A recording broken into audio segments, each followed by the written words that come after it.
तुम जानती हो मुझे? मैंने आपको कमिश्नर अंकल इसलिए बोला क्योंकि आप हमेशा से मेरे लिए मेरे कमिश्नर अंकल ही हो। बाबा ने मुझे यही कहने के लिए कहा। बाबा ने? कमिश्नर अंकल, मैं सभी विराट चौहान और सई जोशी की बेटी। सभी? साई और विराट की बेटी? कितने साल हो गए बेटा, और कितनी बड़ी हो गई है तू। मैं सई को हमेशा अपनी बेटी की तरह मानता हूँ। सई मुझे अपने पिता की तरह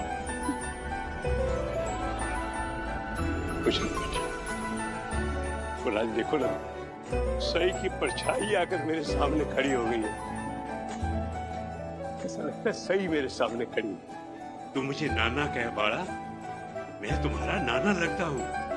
नाना जी, बहुत बार सोचा कि मैं आऊं, आपसे मिलूं, आपसे बातें करूं, पर हर बार ना कुछ हो जाता था। लेकिन आज मुझे जैसे ही पता चला कि आपका सेमिनार होने वाला है, अब मुझे लगा कि बस आज तो मैं आपसे मिलूंगी, चाहे कुछ भी हो जाए। मुझे लगा कि आपकी कहानियों के जरिए से अपनी आई बाबा से मिल पाऊंगी, उनके बारे में जान पाऊंगी। वो दोनों आपके बहुत करीब थे। वो दोनों मेरे लिए बहुत खास थे। इतने सालों के बाद भी उनकी कमी मुझे खलती है। जिस तरह से वो हमें छोड़कर चले गए, कभी भुला नहीं सकता।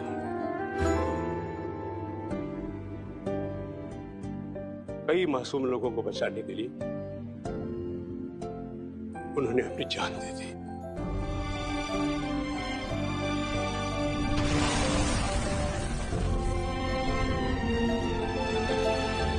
उसके बाद मेरा ट्रांसफर हो गया, और जब मैं वापस नागपुर आया तो पता किया तो जवान फैमिली यहाँ से जा चुकी थी। तुम्हारा भी कहीं कुछ पता नहीं चल रहा था।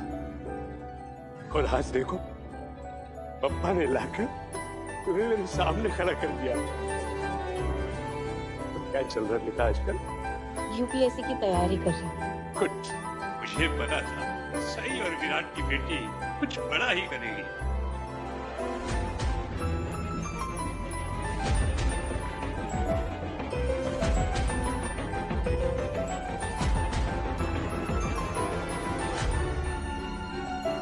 ये मंगलसूत्र, तुमने शादी कर ली? अब ये हाथ में क्या हुआ तुम्हारे? नहीं, कुछ नहीं, मैं ठीक। मैं जानती हूँ बहुत सी बातें हैं करने के लिए, पर अभी अब चलो मैं तुम्हें अपनी बेटी से मिलवाता हूँ। वो तुम्हारी आई की बहुत बड़ी फैन है, बहुत खुश होगी तुमसे मिलके। आओ।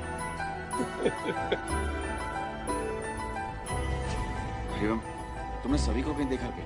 हाँ, मैंने उसे बैक स्टेज जाते हुए देखा था। शायद संजीव सर से मिलने गई है।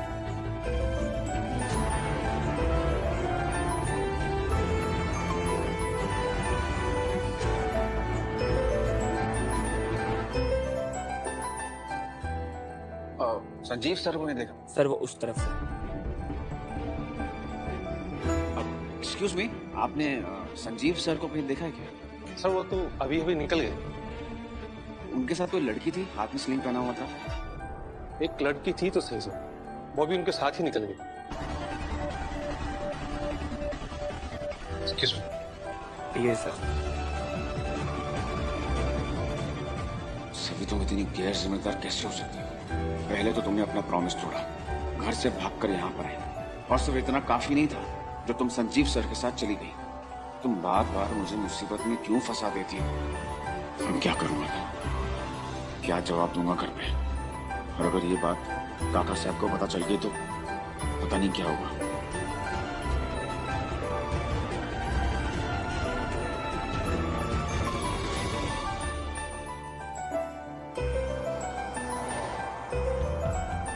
ईशान, अगर तुम्हें पता है कि सभी संजीव सर के साथ गई है तो तुम सीधा उन्हें ही फोन कर लो ना, और सभी से बात कर लो कि टाइम बिना वेस्ट किए डायरेक्ट घर पहुंचे। नहीं रीवा, मैं संजीव सर को कॉल करके सभी के बारे में कैसे बात कर सकता हूँ? तो क्या सोचेंगे, क्या बोलेंगे वो कि अपनी बीवी की जासूसी कर रहा है? तुम ये भी तो बोल सकते हो कि सभी के पास फोन नहीं है और तुम्हें उसकी फिक्र हो रही थी, इसीलिए बस अपनी बीवी से बात करना चाहते हो।